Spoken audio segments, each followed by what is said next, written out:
this. If you could go anywhere safely right now, where would it be? Okay, and then put your answer in the chat. Okay, so Philip said Yorkshire, Canada. Where else? Ooh, all right. I see some great answers coming. All right, anybody else? Where else? Where would you go? More Canada. Canada's awesome. I agree. UK, USA, of course, lots to see. Anywhere in nature. Very nice. Korea, USA, Maldives. Ooh, they're flying in now. Okay. So look at this. Now, suddenly, from one question, I could, as a teacher, design something where I take all my students' requests and maybe we make a map the next day and we put pins on all the areas that people want to go to. So we use these questions, this just ice-breaking question, to be able to pull our students in and get to what their real interests are, right? Not this like textbook language of, oh, Robert saw a new bird on the block, right? So we want to get people talking about what they're actually interested in. So, oh, and I should finish. The full title for this presentation is Questions and Questioning, Classroom Practice, Optimal Discussions, and Critical Thinking. So we're going to talk about all these different things today, plus a little bit more. Oops, let's see, hold on. There we go. Now, I already asked this of you, I guess. Question number 1, are you ready to actively participate? Answer in the chat, please. And I hope the answer is yes. But if so, find all different ways to say yes. If somebody else said yes, yes, yes, what are other ways we say yes? Oh, I see Canada there too. More Canada. Oh, yes, sure, absolutely. Look at all these great synonyms. Yes, please. Absolutely, absolutely, certainly, yes, sure. Oh, good. The thumbs up.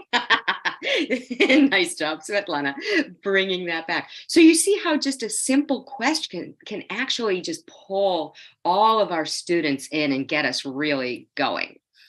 Okay, so an introduction, a little introduction and rationale. So by the way, telling your students why you're doing something. This is not about questioning exactly, but telling your students why you're doing something. Okay, we're going to work on this now because it's really good for your listening and your speaking skills. Or we're going to do this now because it's a great way to make the match between what you're hearing and what you're seeing in the spelling of English words, right? So a rationale means when we tell our students why we are doing something. So here's my rationale for why we are doing this, why we're talking about questions and questioning. So we are teachers and we ask a lot of questions all the time, right? Just so many. And there are different ways that we approach and that we can approach questions and questioning in the classroom, and then with our students and also with ourselves. And in the next 90 minutes, or a little bit less now, we will explore together. And I hope that you will get some new ideas to use with your students and to think about both for your lesson planning and your professional development as well. And then we will be sure to leave time at the end for question and answers. However, if you have a question while I'm talking about something, please feel free to put it in the chat, and then maybe Mr. Ebenezer or somebody else can help me find those questions to answer. All right, I'm going to jump in and start with something that teachers around the globe are using this tool. Think, pair, share, right? I'm sure that the majority of you have heard this. Think, pair, share, think, pair, share, think, pair, square, share, right? Teachers are using this all over the globe. However, nobody remembers who came up with this idea. So this is one of my personal missions in life, is to give recognition to Frank Lyman, 1981 at the University of Maryland, who came up with this concept of think, pair, share. For me, it's one of my most important teaching tools, and it would have really helped me a lot when I was a student. So we'll talk about that for a minute. So what is think, pair, share? So think, pair, share. It's really good for learners who need a moment to think, right? So we pose a question, right? Then we ask the pair, if you're in a face-to-face class, to talk with each other and just test out their answers for a minute. They have the chance to think about what they're doing before they answer publicly to the whole class, which can be very intimidating and very scary and embarrassing, and is the reason why some of our students are going to stay quiet and never answer, right? So this gives them the chance. And I always say, okay, now turn to your partner. Everybody has to answer. Even if you have the same answer, everybody needs to say something. And then we do the share, and we can call on people to answer or ask them for volunteers. Or usually what I will do is I will call on one student, and then I have that student calling on another, and then it becomes teacher to student to student to student. Okay, so think, pair, share. Why is it important for teachers and teaching? So one of the great benefits about this is that every student has the chance to produce for every single question that we pose this way. And it's an excellent, what educators are calling now a thinking routine. It looks like Nitiri Isaac Agare has a question. So if you could put that in the chat, that would be great. All right, so what this does is it allows us to know that everybody is answering. So when we pose questions to our students, and somebody answers, or 2 or 3 people answer, the only people we really know who got that answer are the 2 or 3 or 1 person who actually answers that question. But think, pair, share allows them to first think. Okay, and I was that student. I needed 5 seconds to just think about my answer. I could get the answer, but I need some time. And many of our students really, really need that to be able to participate. And it's amazing. It's like magic almost. When we give them that time, we get much more participation. Okay, let's see. I'm seeing raised hands. If you can put the question in the chat, that would be great. But if it's, okay, let's see. Do you have a quick question? I'm not sure how to say your name. Richester Ansa?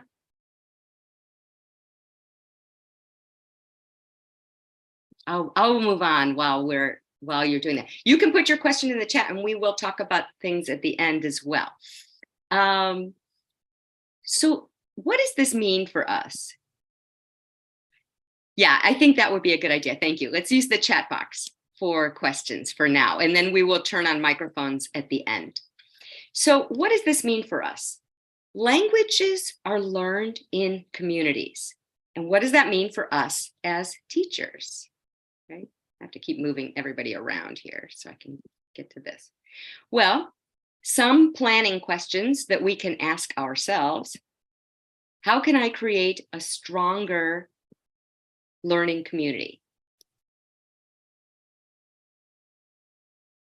In what ways can I turn over more responsibility to my students, right? Get them being more active. What effect does my teacher silence have on the class? Okay, huge effect. All right, so one thing that we can do when we are stepping back but creating opportunities for our students is student-generated questions. We are not using this nearly enough in education across the world. So teachers feel like, oh, it's my job. I've got to have all the questions. I've got to do all this. But really, we're pretty good at making questions. It's the students who need the practice at this. So student-generated questions. Our students should be the ones creating questions for each other every single day, whatever it is you're talking about, whatever is your topic of the day, the students should be the one practicing making the questions and answering them and leading discussions. And they can start doing it from very, very beginning levels. You just teach them little bits at a time that they then practice. Now, another way we can look at questions. So the pandemic kind of changed the whole world, right?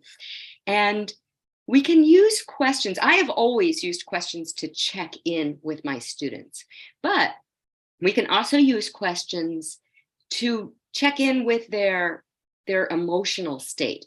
Because if their emotional state is really in a like "Wah," kind of way, they are going to have a lot of trouble learning, aren't they? And they may not look like they're "Wah." They may be very quiet and often like this. Okay, and we won't have any idea what's going on with them, but there's some block in there that where they're not going to be able to really learn as efficiently as they could if their block was not there. So during the pandemic in particular, I found it very useful to begin each day with a check-in question that was no longer, in my opinion, small talk. You know, it used to be, hey, how you doing? Was like small talk, right? But during the pandemic, it was no longer small talk anymore, because I had students whose parents had died, who were sick, who were losing neighbors, who were locked down, who couldn't go to school, who couldn't get the technology to participate in their jobs or school, many, many different kinds of stresses. So suddenly, how are you doing wasn't really a small talk conversation, because many of my students were actually not really okay. They were far from home. They were struggling. They were scared. They had to travel across the globe during the pandemic to get home and then stay in a hotel for 2 weeks. Lots and lots of different things.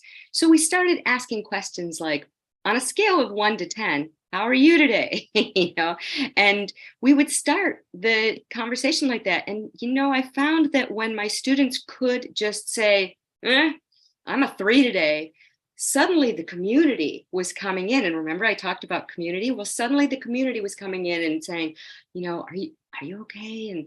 And what, you know, I think you'll be okay. And offering support, offering encouragement.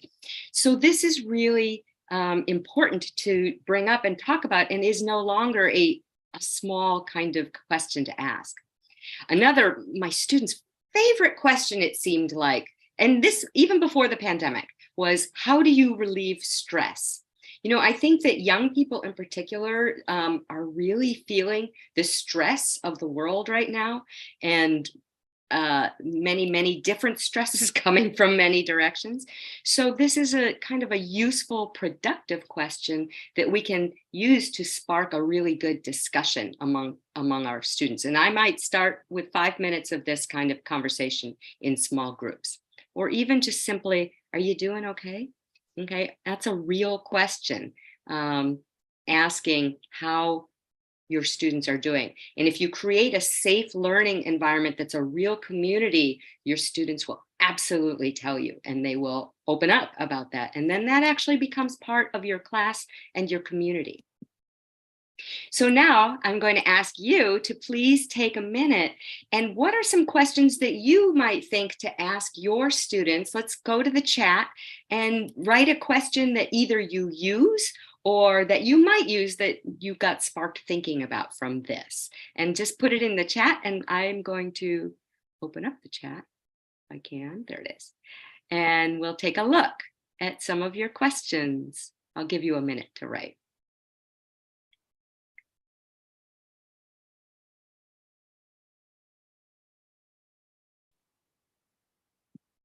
How was the holidays? Lovely, right? How are your holidays? Because that's going to be different answer for every student, every different person. Thank you, Claude. Let's see. How are your studies going? What is today's date? Nice. How do you do? How are you feeling today? How's the day been? Oh, I love that one. What did you do this? Oh, they're going so. What did you do? Where did that go? Oh, I lost it. They're coming in so fast now. Okay, what did you do this morning before coming to school? I love that one, Grace. Thank you. All right, fabulous questions. Keep putting them in there. How did your weekend go? Keep putting them in there, because at the end of a session, you can save the chat. And then this becomes just a lovely little document with all these fabulous ideas. But I am going to move on because I have so many different ideas to share with you today. So continuing to check in, but now here is a way that I might check in at the end of the class. And I know lots and lots of teachers use this. They use exit tickets or questions at the end of the class. So here are a few that we can use. Okay, everybody, please take 3 minutes and write down one thing that you learned today, one thing that's still confusing for you that you're just really not getting your brain around, and one thing that you can teach someone from today's lesson. In what could you teach somebody tomorrow? What do you feel so confident about that you could teach this tomorrow? And that's the question we really want, because we want the next day getting our students teaching each other. Okay, I think I'm seeing just fabulous questions. Yeah, Juliana, exactly. Students need to be heard, right? Otherwise, they're not going to be invested in this class at all. Okay, so you can now, if you have some exit ticket questions that you ask, or that you suddenly, oh, wait, hey, I could ask this, go ahead and put those in the chat and we'll use those to share while I move on. Now, this is a question. This is something I need to just explain a tiny moment. Since I can get rid of this out of my way. Oops, excuse me. Sorry, I jumped ahead. Here we go. So these are something called the Ask Me questions. And actually, these come from a very old speaking diagnostic test from 1,000 years ago, from before the internet age. We used to do these tests on paper back in the 80s and 90s, and even in the 2000s a little bit. And excuse me. Now, I want to clarify that I use this, I do not ever use this to teach question formation. I use this to practice and assess question formation, and usually formative assess, but mostly just for practice. But this comes from this test called the John and the Fred tests, if you've ever heard of those. Probably not, because I think you're all way too young. But what they did was they say, ask me if they are smiling. So let me give a little demonstration. Ask me, I'm two people now, you'll see in a minute. Ask me if they are smiling. Are they smiling? Ask me if they are empty-handed. Are they empty-handed? Ask me if they are carrying backpacks. Are they carrying backpacks? Ask me if they are wearing the same color shirts. Are they wearing the same color shirts? Okay, so do you get the idea? Now, go ahead and put the answer in the chat to ask me if they are being quiet. Okay, go ahead and let's see who can type the fastest. Let's see how many answers we can get in there. You could also run this as kind of, if you're doing an online class, if you're doing this online, you could do it more as like a chat cascade where everybody says the answer, but they don't hit send until you say it, go. Are you quiet? Almost perfect.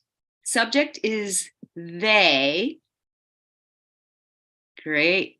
So almost perfect.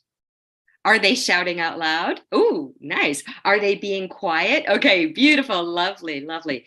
So this is really, really useful tool, it turns out, for practicing and even giving formative assessment for question formation. Now, again, I do not use this to teach it because it requires a transformation in your brain to do this process that's actually quite confusing. And so I would not want to confuse my students when they're first learning how to make these questions. Now, take a quick peek at the questions. What do you notice? What kind of questions are all of these? Anybody, can you notice the pattern of what kinds of questions these are? What do they all use?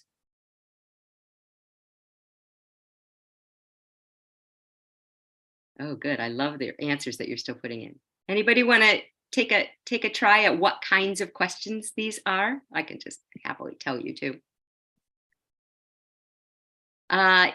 Yes, no, and specifically, they are questions using be, right? If you notice, all of them are questions that are using be, okay? Really, really important. Uh-oh.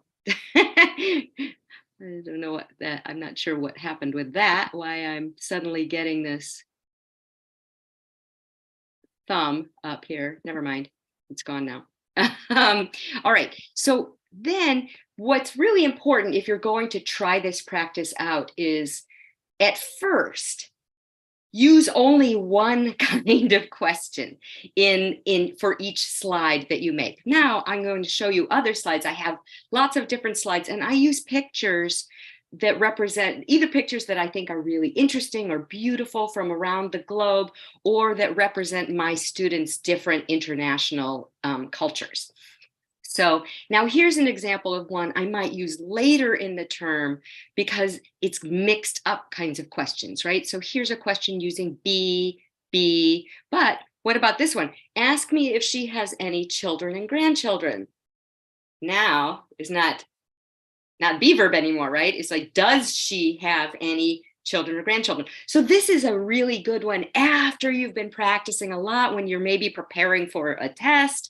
And this is work that they can, you put this up on the slide, and then they just work in pairs or small groups, and they ask and practice with each other. Really, really fun. And my students say this is really hard. And then I say, well, is it too hard? Should we not do it? And they say, no, no, no, we want to do this. It's really good. It's really helpful. And it's especially good if you have tutors in your class, for example, or, higher proficiency students can work from another class. I don't mean necessarily from your own class. That's a different topic. Here's another one, right? Okay. And again, these are mixes of questions. And now this was I want to go back for one quick second, because, I've been to a few places in the Middle East before, but I'm not completely, I'm not so versed in the culture always. So I thought, when I first saw this picture, I thought, oh, it was right after Saudi Arabia made it legal for women to drive. But then I had all these Saudi students, and when they saw this picture, they're like, oh, no, she's not Saudi. No way. And it's like, oh, so suddenly I thought of a genuine question that I didn't know the answer to. And we're going to talk about that later. I said, where is she from? And they put it in the chat. They had different ideas. And then we said, we've talked about this in class together too. And then they mostly agreed. They thought she was from Egypt, but there were some different opinions. But here, suddenly, I had an opportunity to really ask a question I didn't know and learn something from my students. And that's what we want. We want to be co-explorers with our students and we want to ask questions that they are the experts on. And I'll talk about that later. Here's another one. My students really liked this one a lot. They had a lot to say about it. All right. But remember to please use the Ask Me slides only to practice, not to teach the forms. Use whatever is your normal way of teaching the various forms of questions, and for be and do and have and the WH questions. But then use this technique to practice. It's really, it's fun and it's very useful. Now, a new way of looking at questions. Now, I will say right off the bat, I have no idea who these people are. I don't know if this is a picture like from a magazine or if it's from a movie or TV show. I have no idea. I just found it and I thought, ooh, there's a lot going on in this picture. So I put it on the screen, and this was before the pandemic, and when I started using this picture, and I had this slide on, and I said, make a list with your group. Okay, and there are so many different ways you can use a picture like this. They're on vacation. Where are they from? How are they related? What do they do on holiday? And then we went around the room and gave everybody a chance to answer. And I thought that they would be very, I thought that they would give one quick answer and then we would move on. I was really only planning this as kind of a warm up to the question and discussion work we were going to do next. But all of a sudden, my students, after we went around the room, suddenly they were all saying, wait, don't go on, don't stop, I've got more. And they asked to go, and we went around the circle many times. They each had so much to say about this picture of people they don't even know. So one of my groups, actually two of my groups have done this. They decided, they got really into talking about who these people were and what was going on. So they decided that these two, okay, first they decided it's holiday time, December holiday time, New Year's, and obviously Christmas celebration because of the Santa hat and the reindeer ears. And they decided that these two were a couple, and maybe they just got engaged, maybe not, and that they are together for the holidays and they're meeting the families. And that this guy here with the Santa hat is her brother, and this gal, this lady with the long red hair, is his sister. And because they are getting engaged, these two are meeting for the first time. So they wrote dialogues, they wrote conversations, they acted it out, they did some role play. I had several students who asked the question, how do we know it's not a Muslim country? And I loved that question. And the answer, all the Muslims knew, but many of the other students were surprised, and they said, because there's alcohol, there's champagne, and that's prohibited in Muslim culture. So that was really an interesting way for my Saudi and my Muslim students, who were a big majority in my class, were able to talk about that, their culture and their cultural rules that went with that. And it was a great way to practice pronouns, family names, all these different things. And the students were just completely into it. They kept it going far longer than I had imagined at all. So just find interesting pictures that you can use and get them talking about what's in them. I've used them to talk about holidays and then use as a springboard. So this is talking about Christmas and maybe New Year's. Then that can lead to a discussion about Lunar New Year in many Asian cultures, for example, or in many other cultures do not celebrate the same Christmas, New Year's that we do here in the United States, for example. So it just all becomes questions and opportunities for discussion. Now, moving on to discussion questions, which those were a little bit turned into, I didn't intend them. I thought they would be smaller questions, but discussion questions are a bigger kind of question. Why? Because they start a discussion, not just a little conversation, but a discussion about a topic. Oops. You can focus on fluency, for example, but elicit certain grammatical forms. So for example, I might start a warm up with my students each day. Online, I'd put them in breakout rooms. In class, I just ask them to talk with 2 or 3 people near them. And then we say, I might say, what did you do over the weekend, right? That was, several of you had that question. Well, first of all, that's an information question. I don't know the answer. So I'm asking you, what did you do over the weekend?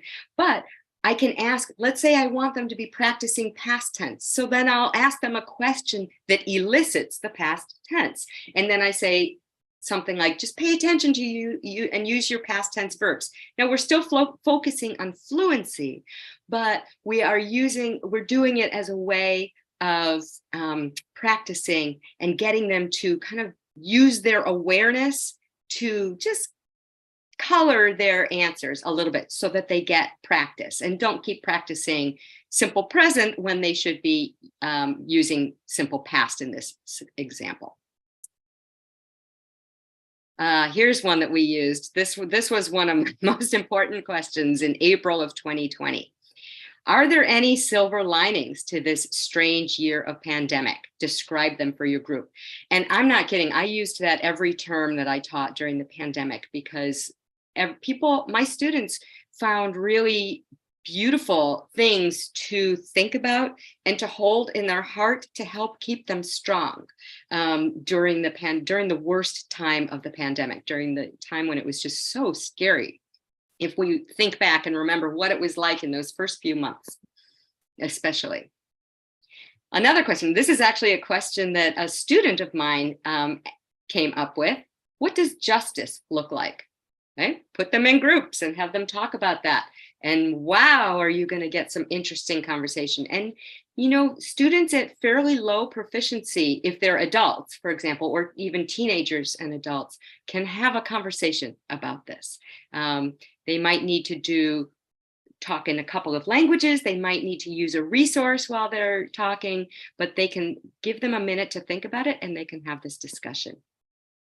So go ahead now and in the chat, what are some discussion questions that you have used to spark interesting discussions with your students, or an idea that you've just thought of now, maybe that you would like to share? Please go ahead and put that in the chat.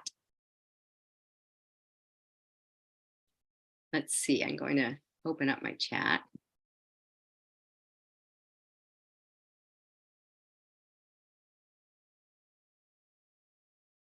Why do students fail their final exams? Ooh, okay.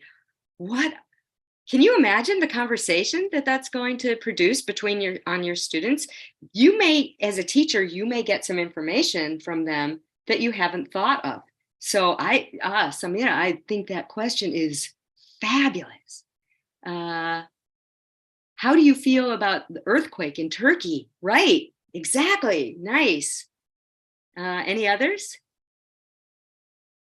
And here's a trick, a little trick. I don't have this on the slide here. I have it later, I think. But when you ask a question, especially if it's a yes/no question, don't end with the yes, no, and the answer. Always ask. I have 3 things I keep in my pocket here. Why? Why do you think that? All right. Or because, or what's your evidence? Right? If you ask that as a follow-up question every single time with your students, they will get in the habit of giving a reason for why they think something. And, then you'll get more language, you'll get more brain development, and the discussion will operate on a higher level. All right, let's see, what are some others? What do you do after school?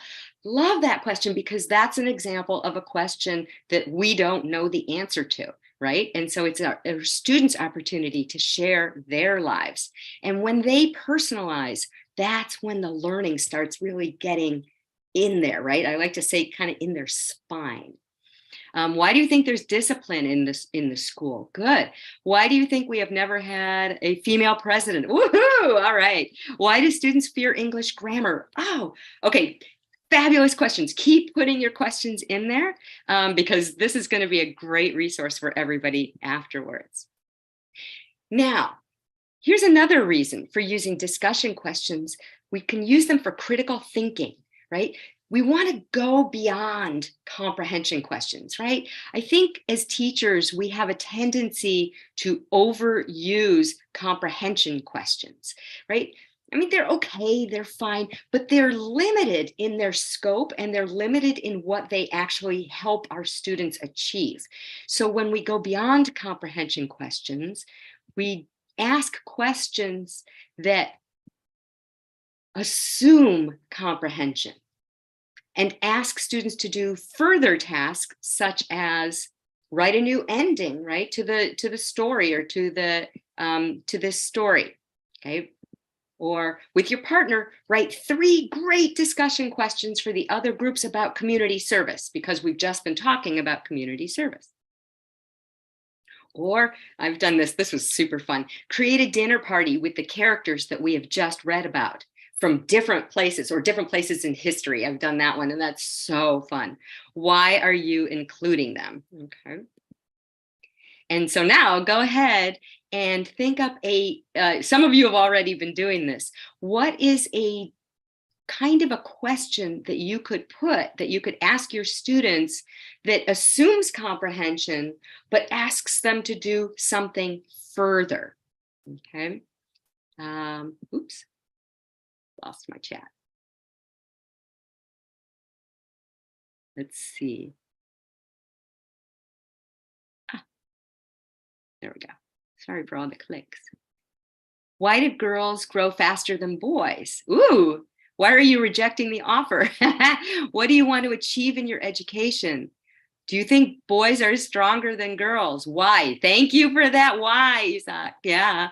What do you know about your teacher? That's a really interesting question. How are you coping with the economic difficulties in the country? Or that's all of these questions assume comprehension, but they take your students a little bit further in their thinking. So keep putting in these kinds of questions. And when you're doing your planning, look at your questions, go through and ask yourself, are these just plain comprehension questions, or are they asking for a little bit more that promote higher order thinking or critical thinking skills? Okay, so here, this is a little follow-up. I've just added this. This is my one new slide to this presentation that I ran across this list a while ago, and it's called probing questions that we can use. So we'll just take a quick look at some of these. Why do you think this is the case? What would you do? What would you have to do to change, or what would you have to change in order to, or in order for, blah, blah, blah, blah, blah, right? So this is really it's a deeper kind of question. What's another way that you might blah, blah, blah, okay? Or what would it look like if, what do you think would happen if, okay? How is this different than or from that? What sort of impact do you think, blah, blah, blah? Or what have you done or experienced, or when have you done or experienced something like this before? What might you see happening if, blah, blah, blah, okay? So you can see that all of these questions, and feel free to take a screenshot. I don't know really where this came from. I found just this I was going through some folders, and I found this little sheet from a workshop I was in years ago called Pocket Guide to Probing Questions. So I think it came from like a teaching protocol that my colleague had done when we all got together to just talk about probing questions one day. So feel free to take a screenshot and use these questions in your teaching with your students. They will get your students producing more at a deeper and higher level. Oh, here, okay, this is one of my most favorite things to do, particularly if I'm in a face-to-face class, not online. Agree, disagree. And I'm calling them questions, but very often they take the form of a statement that we use. And then I say, agree, disagree. And they give you an opportunity to discuss and, very importantly, give reasons. So, for example, well, I have to move this down here. You can start off to teach this very simply. I use always just a kind of a fun example, like, okay, chocolate is the best flavor, or chocolate is the best flavor. Agree or disagree, right? Or here I have it phrased, chocolate or vanilla, why?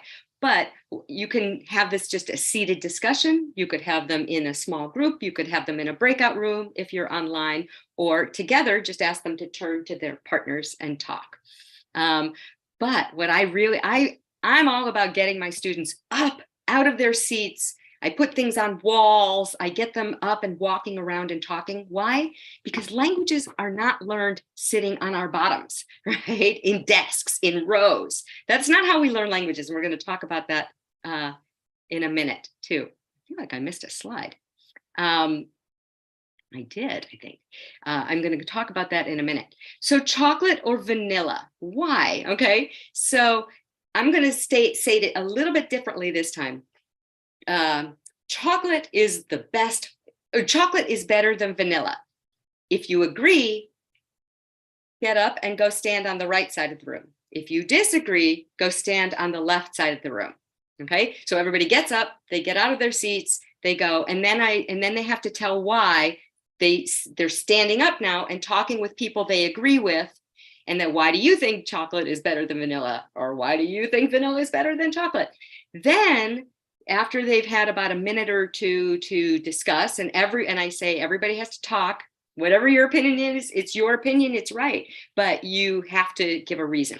Then I bring the two lines together to talk, and then they have to talk face to face, standing to each other. Here's why I think chocolate's better. Here's why I think vanilla is better. And try to persuade each other. And then we look at language of persuasion. Now, other ones. Then you do that for an example just to kind of teach them the format. And then you can start getting a little more serious. So, but learning how to express their opinions and give reasons. So, which is better, a vacation, a beach vacation, or a trip to the mountains? Why? They always ask why. Military or community service. Here's a form in the question format. This is how you do it for question format. Military or community service should be required of all citizens. Why or why not? I love this question. This question has really always sparked some really, really interesting conversation. The arts and cooking should be taught in schools. Why or why not? Okay, so again, people who think they should be taught in schools, go here. People who think they shouldn't be taught in schools, go here. Talk, come together. Or two circles, fluency circles you can do too. Those are other ways to share information. Or this is one I've used almost every class I've ever taught.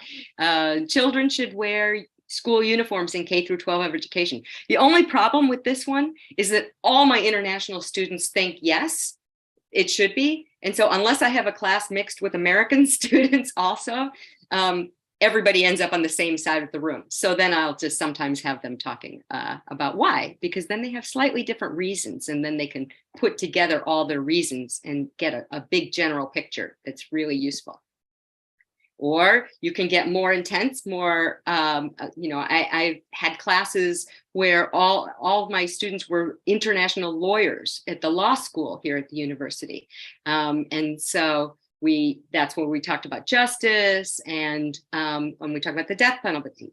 So the death penalty should be abolished. Agree, disagree. Now, whatever my opinion is on any of these questions is irrelevant.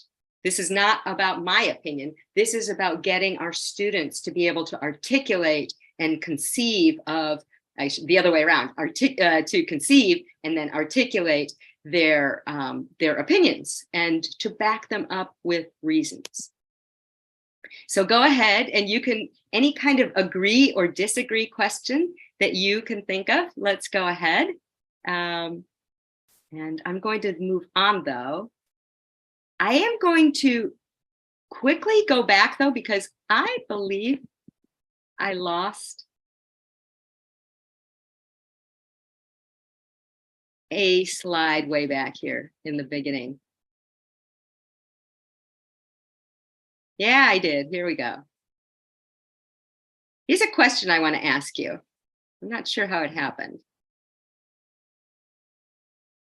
Not this one. Here's my action. Okay. I meant to ask you this way back in the very beginning, but it's fine to ask it right now. I'm going to ask you to also put your answers in the chat. There is more than one answer to this. Okay. Who do we learn our first, Who do we learn our first languages from? Who teaches us our first language? Are we in school? Are we sitting in chairs and rows and desks? Who do we learn our first languages from? Okay, go ahead and put your answers in the chat. Aha, parents, good. Neighbors, my mom. We learn, who else? More. Mothers, lots of mothers. Okay, different parents. Who else besides? I'm seeing a lot of mothers. Friends, siblings, society, parents, keep going. Yes. Community, absolutely, right? We learn so much from our neighbors and other kids, from peers. There's one, nanny, community, neighborhood. There's one that I'm not seeing quite yet. Playmates or dates, the environment. Yes. Now, we might also from guardians, parents, and also things like the media, right? even when we're little babies, we're exposed to the media in the culture quite a bit. Mothers even in the womb, absolutely, definitely. There's a lot of research that talks about how our babies hear our voices, and they know our voices already by the time they're born. So exactly. Media also. My youngest brother, for example, his first word was mama, pretty standard, very, very normal. But then his second word was Batman. And why? Because I come from a very big family, and he was the youngest in the family. And we would all run home after school. And before doing our homework, we would watch Batman. And he was sitting on the floor with us as a toddler. And he heard Batman all the time. And so his second word was Batman. And my father was like, oh, but then his third word was Dada. So that was okay. But anyway, this is very important. Why? Because again, this was supposed to be leading into the idea that our languages are learned in communities. Okay, so I'm going to go back to where I was, because that's an important piece I really did not want to leave out. And apologies for missing that. Okay, here we go. You get a quick view of all these questions again if you missed them. Now, one of my favorite kinds of questions. This one ended up being, again, this was another activity that I thought would be just a 5-minute warm-up conversation. And my students, both in class or in breakout rooms, I've used this question for years. They're always now like, no, hold on, we have more to talk about this. There's more here. So I put them in groups. And what we do is we ask questions we don't know the answer to. Okay, so why? Well, this becomes an opportunity for students to teach and share with us. And it's a wonderful opportunity for us as teachers to model what it's like to be a good listener and a good learner. Okay, so we ask questions that we don't know the answer to. So this one is, are you a feather or a rock? Please explain your answer. So there's no right or wrong answer. Whatever the student feels is their right answer, of course, because it's their feeling. But they have to just explain it. And this is really good for their question development. It's also good for community. They think it's really interesting to hear about their classmates. Why did their classmate think that they're a rock or a feather? Because this might not be obvious, right? It might not be something like, oh, you have black hair, right? It's something that we can't know. And it's a great way to spark conversation and learn more about the people in our learning community, and for students to express their thoughts and feelings. Here's some more of those. These were really fun. I encourage you, please steal these and use these. More questions that we don't know the answer to. What color are you? Now, in the first week of class, we often might say that, what's your favorite color? What's your favorite this, favorite that? That's a different question. Great question, nothing wrong with it, but it's a different question than what color are you, or what animal are you? These questions are a little deeper because they're getting at the student's identity. And this becomes an opportunity for students to really personalize the conversation and talk about what they're feeling and who they are, right? Not just some informational, factual question, but who are they? And it's an opportunity to do it in the target language, English in this case.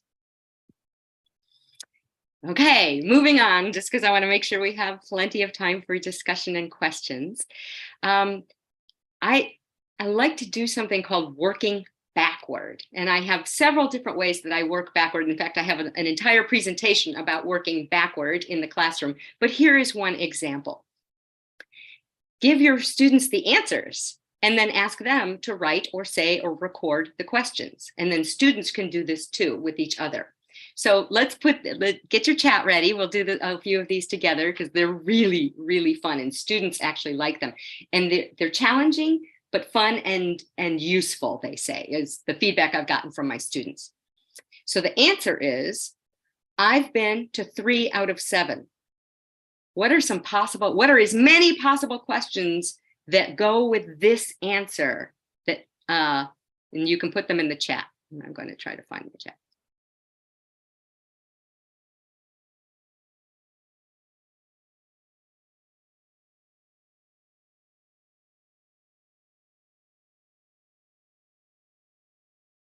Oh, I love that. If you were a flower, which one would you be? Oh, Doreen, I'm stealing that one. That is so good. I love that. Okay. How many parks have you visited? Nice. Okay. Tourist sites. Right. But remember, we're writing a question here. Okay. How many have you tackled? Excellent. How many school games have you been to? How many countries have you been to? Lovely. Okay. Perfect. There you go. Keep them coming. Now, how about the next one? No, I haven't, but I want to so much.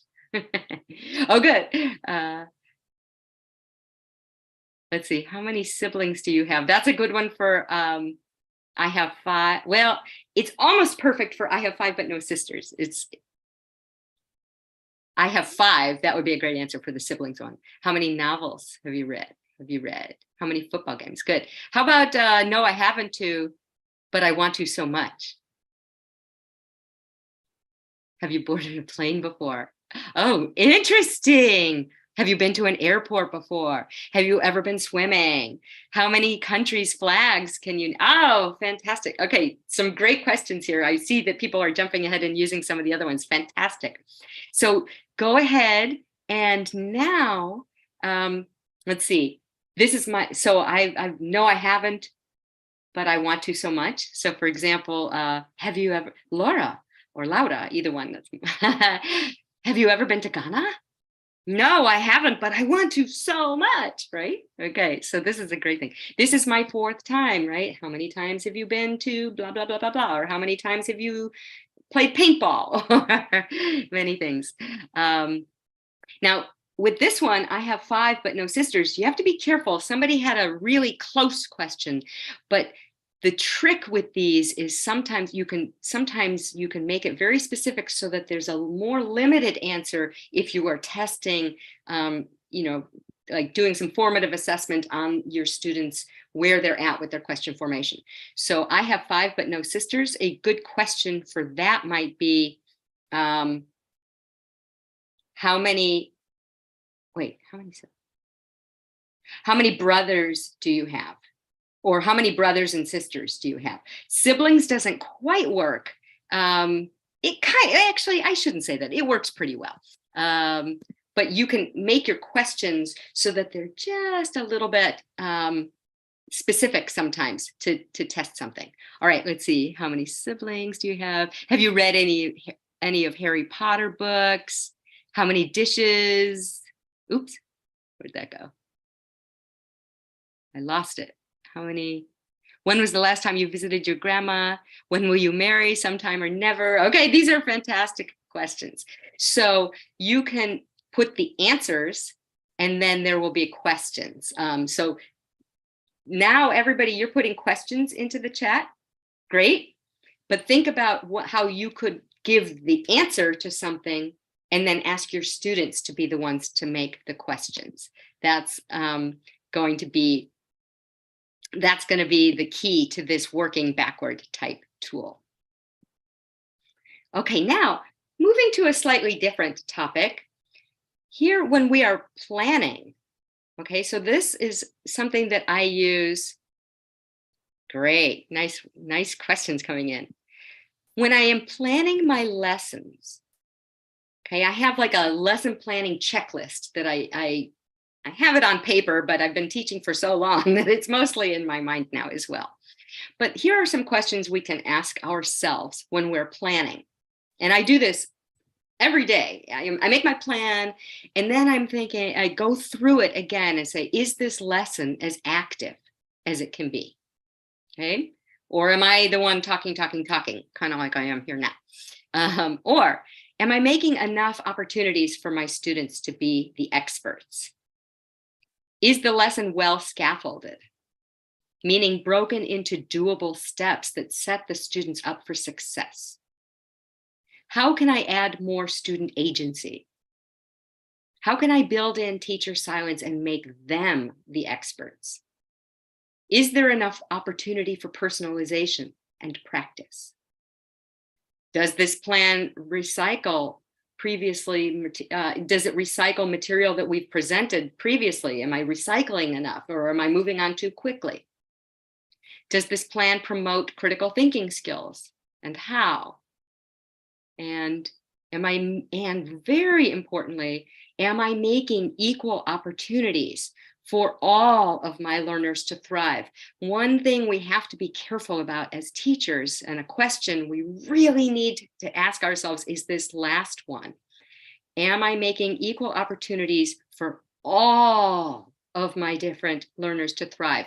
One of the things that happens in classes a lot is that we have a certain number of students, depends on how many students you have, but we have a certain number of students who are very eager and motivated students who have the answers, and their hands are up all the time, really fast, right?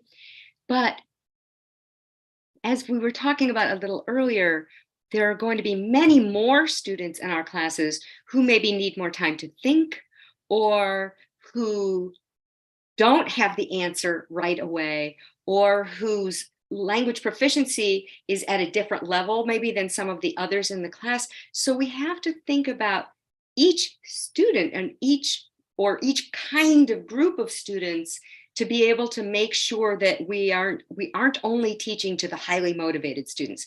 We're also, or the students who aren't motivated. We have to teach to everybody. And there's the term differentiation that comes in, and is very key and important. So we can encourage ourselves to, by asking these questions of ourselves, to make sure that we're making equal opportunities for all the various kinds of learners that come through our doors or onto our Zoom sites. Now, I want to encourage everybody to make friends with Bloom's revised taxonomy. On the next slide, it is a chart that I have of, it's not mine, I did not create this, I found it online, but it is so useful. I've been using it for years and years. And it's got these action verbs that are very useful for planning our classes.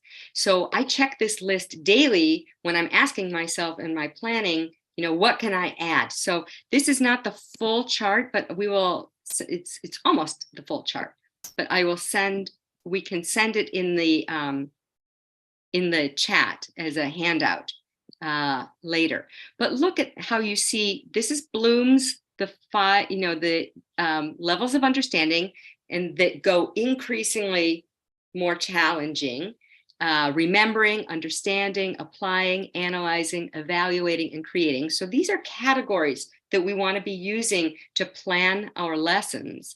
And here are the action verbs that go with this. Now, I find this list just amazingly useful because as teachers, we have our patterns, right? And we have our ways of doing things, and we have the ways that we as individuals think.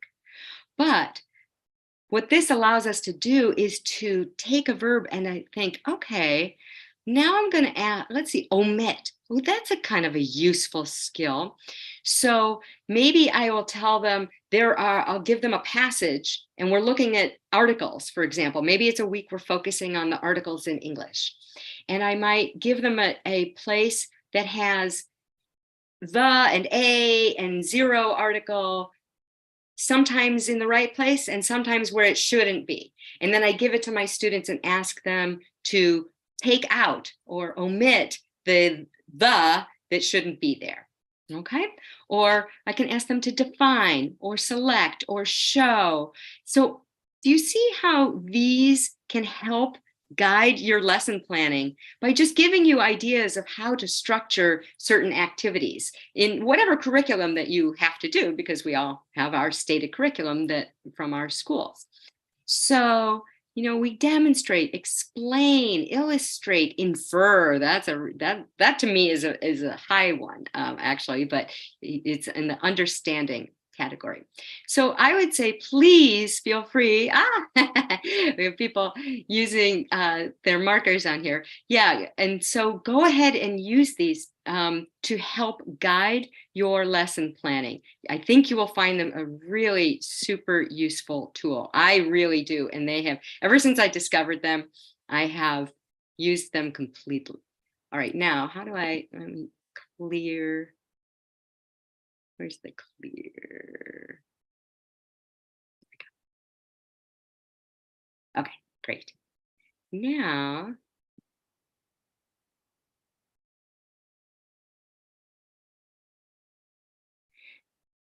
one final question that we ask as teachers, we ask ourselves. And the fact is, you are all here. So the fact that you are here means you are already paying attention to your professional development. So a question that we can ask ourselves is, what professional, PD is professional development. What professional development will serve me best in the coming year? And how can I be a leader, right? Because people like me, we're getting old, right? We need the next generation of teachers to come along and become the next leaders. We're sharing your ideas and training new teachers and training trainers and starting new programs like this amazing IELTA Ghana program organization is. Now, questions to ask yourself. What do I want to learn more about? Okay, so for example, for me, I went to a wonderful, wonderful graduate school. I loved it. And it was one of my happiest times of my life. And I've had a very happy life. So but being in graduate school in New York City was just wonderful. But one piece of my program that they didn't really do very much in those days, I think they do now, is they didn't teach us much about teaching pronunciation. And so, or even learning pronunciation. And so I felt like that was, I have that question more down here. What hole do I have in my training or education? So I came out of graduate school feeling very well trained, but maybe a little less so in teaching pronunciation. So what have I done my whole career? When I go to TESOL conferences or when I go to workshops or webinars, I always attend lots of sessions about teaching pronunciation so that I could get new tools and skills and ideas that I would not think of on my own. And then I asked myself, what do I want to learn more about? So recently I've been wanting to learn more about teaching vowels because that's really hard to teach the English vowel system, right? Because it's just so changeable. And English is such a mix of different languages. What would be a good idea for me to learn about or how to do? Okay. What holes, again, do I have in my training or my education, or what new learning can I take on this year? Or how might I help my colleagues or institution or field of English language teaching or any kind of language teaching? Okay, so these are all questions that we're going to ask ourselves to make sure that we are on track to continue our professional development, because teachers have to be lifelong learners. And if we stop learning, our development stops. So we have to keep on going, keep on learning every single year. I used to be a little surprised when I would sometimes see a teacher. I taught a few online courses, and I had a couple of, not very many, very few, but teachers who said, hey, I've been teaching for 35 years and I shouldn't even be here. I don't need this. And my thought is, well, I've been teaching for 42 years and I definitely need it. We all need it. It's part of how we become better teachers. And if the pandemic taught us nothing else, right? Suddenly, in a moment, the entire world changed. The way we teach changed. Everything changed. And those of us who believe that we have to keep growing and keep learning and developing, we're a little better situated than those of us who think, no, I'm not changing. I know how to teach, right? Of course you know how to teach, but we always can be better. So we really have to keep boosting our own skills every single year. So here, these are important questions for us to ask ourselves as teachers to make sure we stay on track. All right, so perfect. While we begin taking questions, what I would love is if you could please share I will share the handout. I'm going to put the Bloom's taxonomy in this chat in the next few minutes, or maybe Mr. Ebenezer can if you have it. I can also. But what I'd like you to do, please, is this is the takeaways now. What are you going to take away from here? What resonated with you? What was really useful? So please use the chat and talk about what you are taking away, meaning like, what is something that you want to try and use Monday, or what is something that you want to try and learn more about? And go ahead and put that in the chat.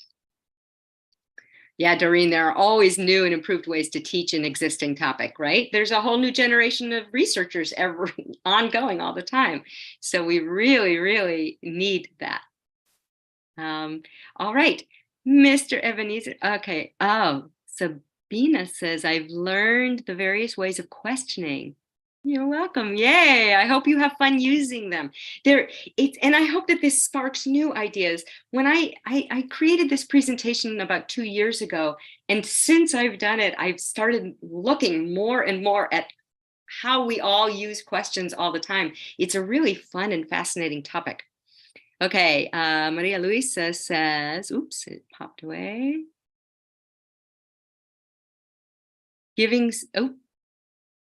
Anyone who stops learning is old, whether at 20 or 80. Anyone who keeps learning stays young. Exactly. There are many, many different quotes along those lines. Albert Einstein said something about that we have to keep learning from birth to death, basically. Giving students the opportunity to create their own questions. Yay! Yes, Emmanuel, I hope that you enjoy doing that. I think you're going to really love it. Anyone we said that. At what level can one use these techniques?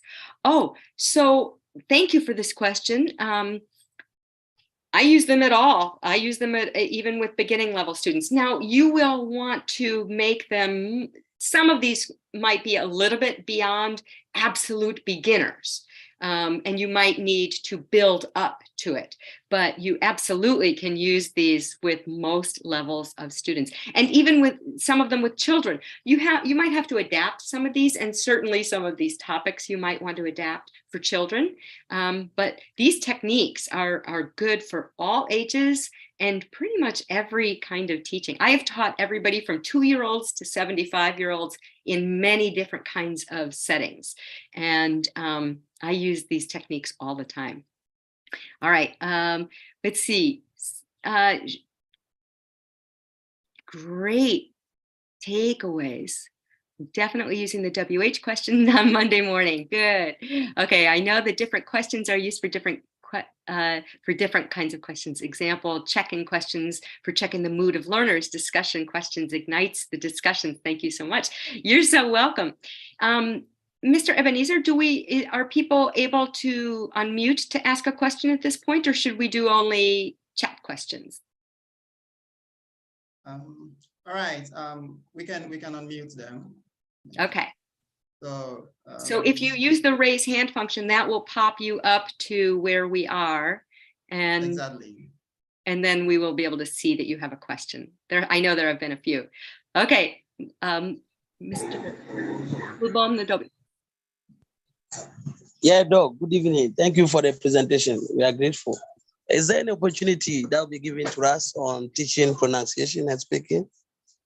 That this series will do on? Would you have another time to, speak with us on teaching, speaking, and pronunciation? That, we're Mr. Ebenezer and I were already talking about that for potentially in May, I think. So I'm going to prepare a presentation, oral skills are that's one of my specialties, teaching oral skills. So I would love to be able to present on that. And I have some really, really fun techniques and ideas of things that you can use that really help boost students' fluency and pronunciation and speaking skills. But they're all tied up together. So it's nice if you can teach them, together like that. Thank you for your question. Anybody else? Okay. Akaborij says, I'll start using the introductory icebreaker. Great. Those are a really nice way to warm people up. I've learned how to test the emotional states of my tutees. Good. Various ways of questioning. Agree and disagree. Oh, agree, disagree. You will love it. It is so fun. It's really, really fun to use. And especially if you have a space where people can get up out of their seats. However, I know I was teaching an online course like 12 years ago. And the 3 countries were from Tanzania, Uganda, and Burundi.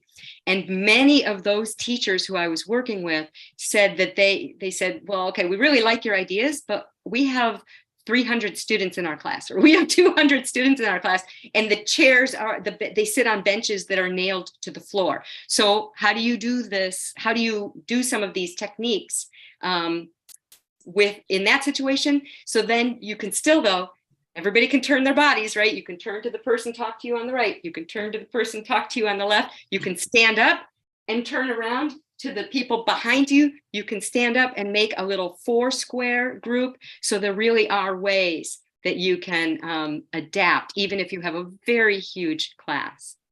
All right, Gifty, I'm not sure. I apologize if I'm saying your names wrong. Gifty, question?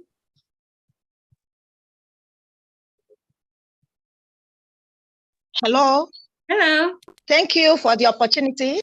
Yeah, thank you for the opportunity. It's time well spent being part of this meeting. Oh. But I also played you have another day for oral lessons, oral English. I'll be grateful. Can you also would like what? I didn't quite catch what you are asking. Hello. Hello. Good. Thank you for the opportunity. And I want to appreciate the opportunity that I'll be given to be part of the meeting. But I would like to play that you have another time for us for.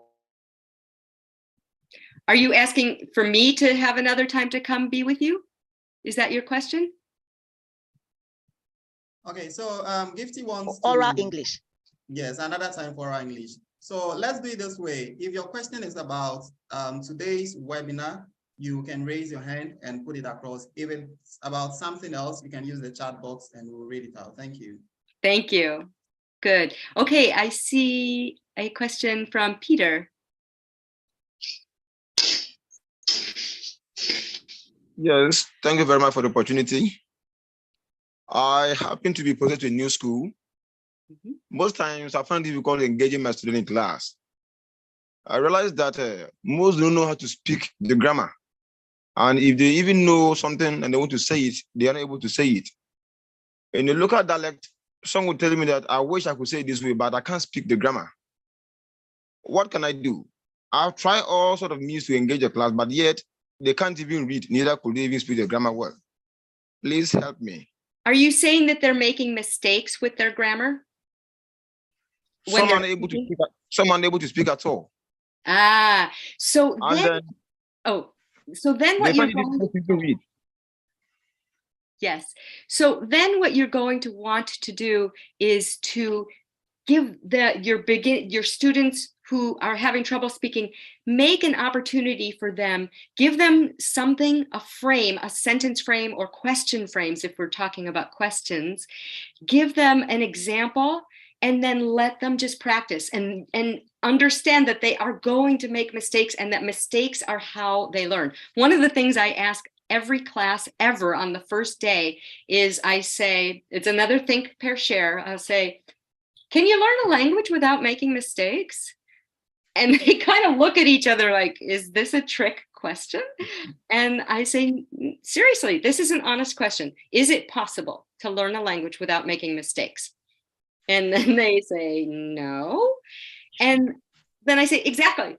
You're completely right. You cannot learn a language without making mistakes. So I think what you're going to want to do, Peter, is to give them very small things that they can try and practice, but something that's personal that helps them express a real thought or a real something about their personalities.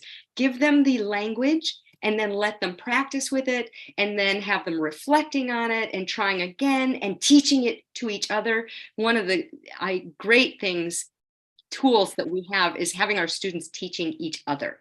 Okay. And I don't just mean like the more proficient students teaching the less proficient students, because I don't actually think that's always a good idea. Anyway, so, all right. Thank you for your question. Samuel, how about you?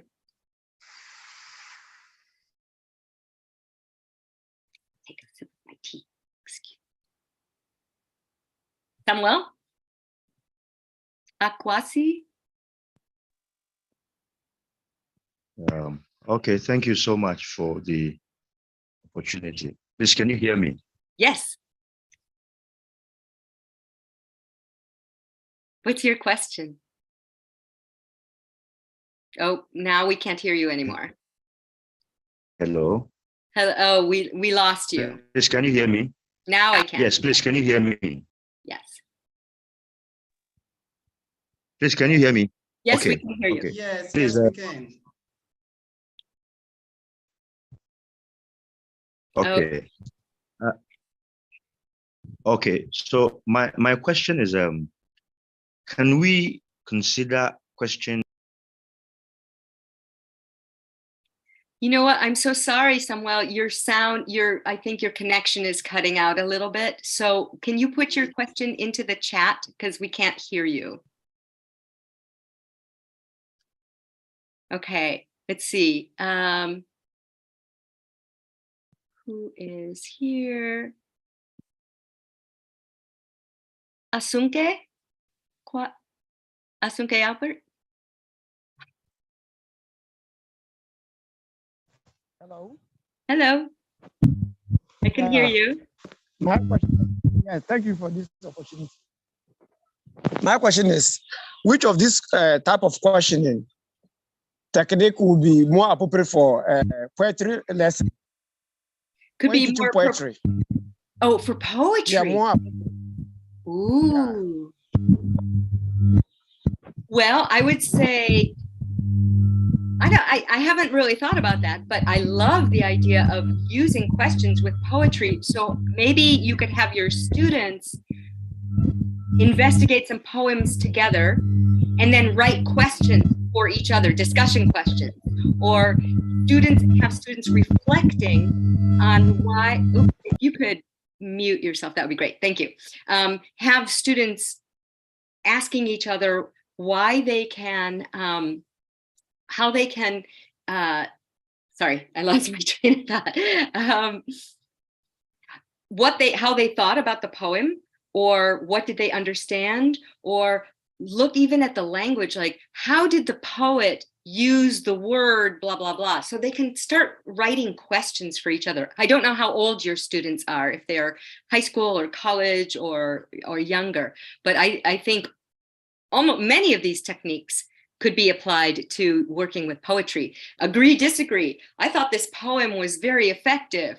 I thought this poem wasn't effective. If you agree, agree, go on this side, disagree, go here, and then come together and talk about it, right? I think there's some really great ways to apply questions. If you go through and look at the slides, then you will be able to get some ideas to apply absolutely to poetry. Thank you so much. Great idea. Merchix,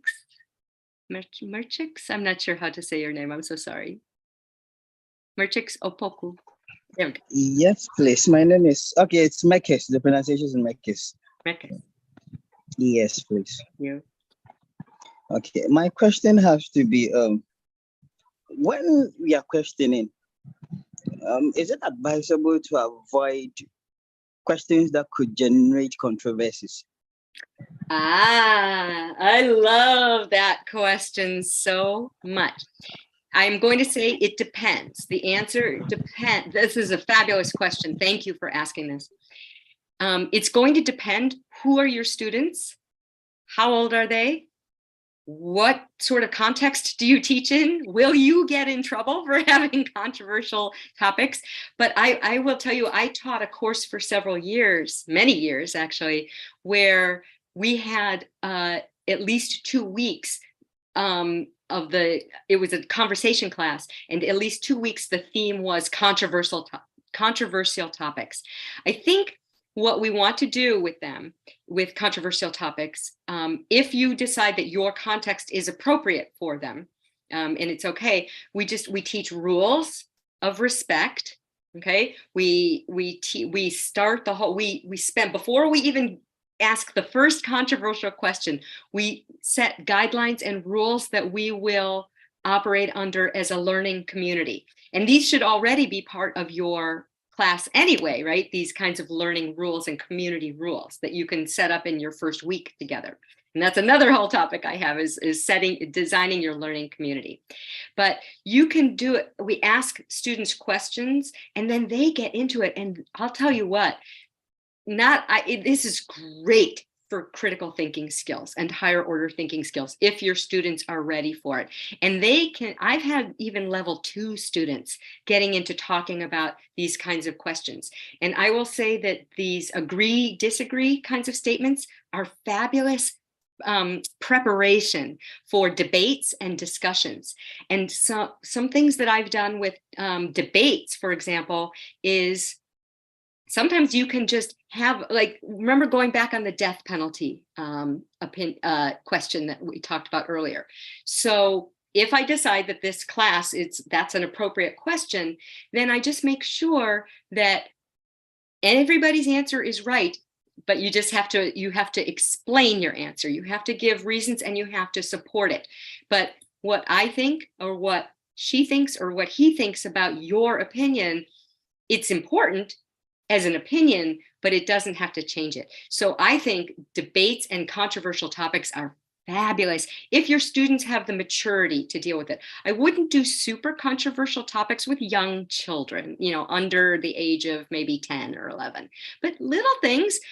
Students could be asked about school uniforms, or how about asking students about school uniforms because they're the ones who have to wear them. So I think that's a great question. And yes, I think just debates and controversial topics are fabulous. And if I do a topic also of oral skills and that kind of thing, I will bring up more about that. Nashim, sorry.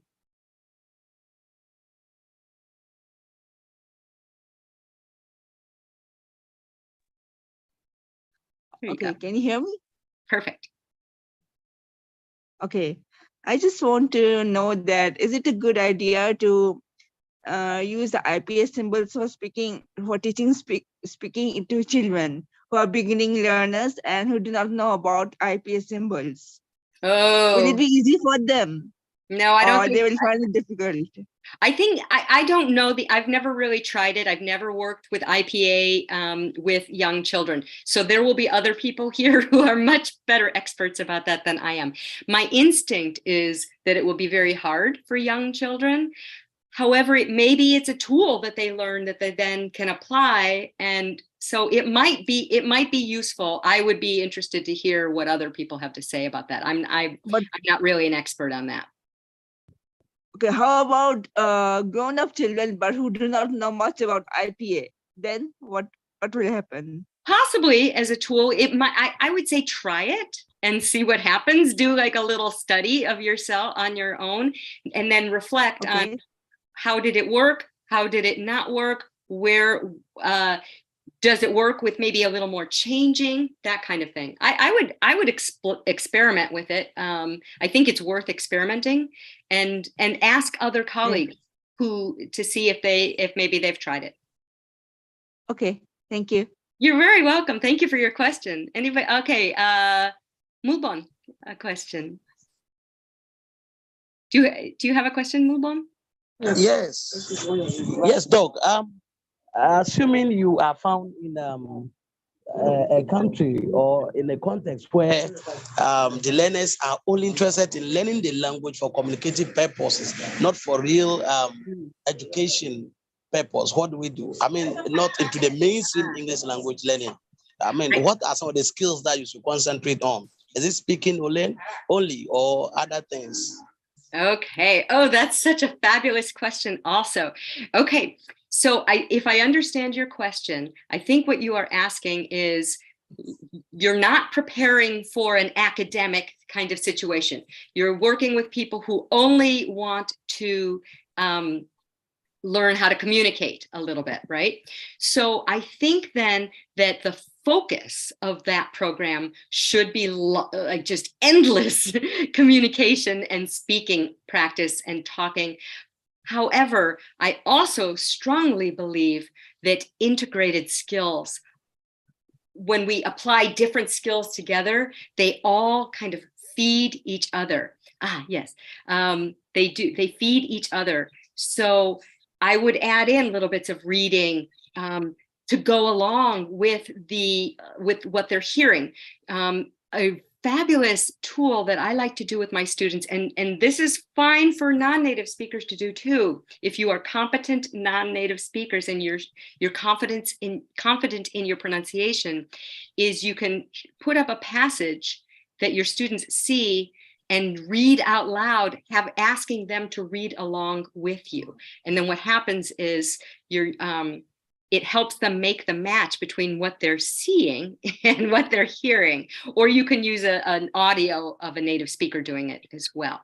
Now I am going to, let's see, I'm not sure. Oh, here, give me 1 minute because I have trouble talking and uploading things at the same time. So give me 1 moment because I'm going to pop.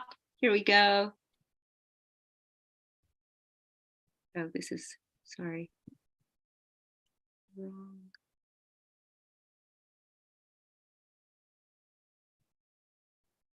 Where's Blue? All right, so whilst Ms. Laura is searching for her documents, please be informed that I've shared the attendance and evaluation form in the chat box.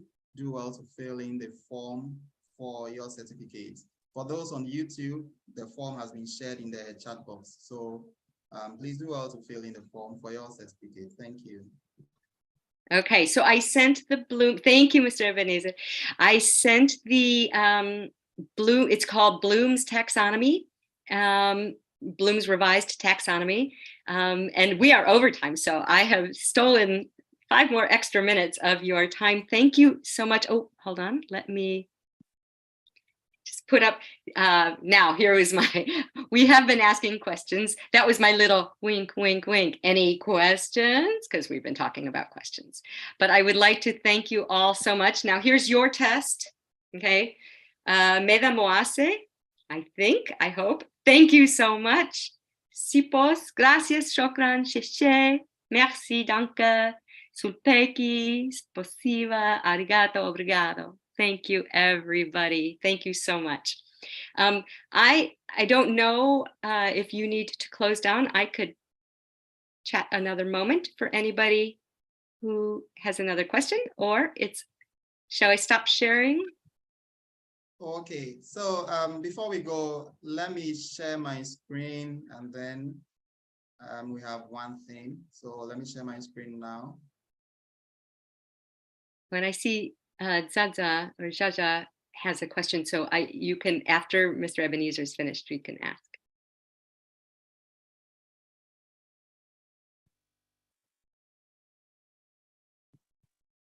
All right, please let me know if my screen is visible. Can you all see my screen? Okay, so Ms. Laura, we are so grateful. We are so grateful to you for your time, for your efforts, and all that you've done for us today. We have this certificate of recognition going to Ms. Laura Jane Holland for generously sharing her time, efforts, and expertise as resource speaker of the 9th international webinar entitled Questions and Questioning, awarded this 11th day of February 2023 via Zoom. And the certificate is duly signed by Dr. Neil, the president of IELTA International, Dr. Glenn, the academic director, Ms. Fati Isifu, the president of IELTA Ghana, Mr. Jacob, the vice president, Mr. Alfred Kwetu, the academic director, and yours truly, Ebenezer. Thank you so much. We are so grateful. Thank you. It's been such a pleasure. Thank you. We also have the certificate for our dear participants. As I said earlier, please do well to fill in the evaluation form for your certificate. So approximately 2 weeks after the webinar, you are going to receive your certificates in your inbox. Thank you so much. And we have this announcement for our participants. On the 25th of February, we have our 10th international webinar with Ms. Gina Hernandez Amelio from Mexico, how to engage students into writing. So we'll keep you posted on our social media platforms. Thank you so much.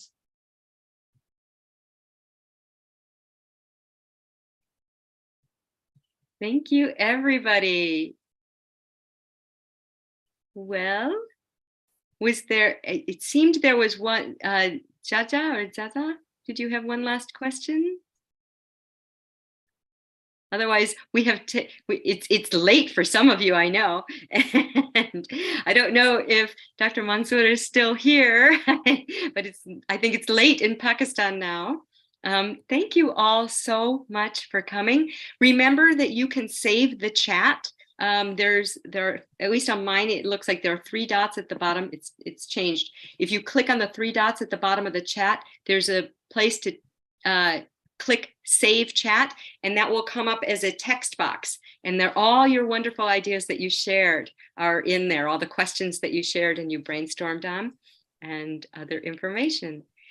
Thank you so much. It was a great, great pleasure to be here. I wish you all peace and a wonderful, wonderful day, night, week, month, and I will see you again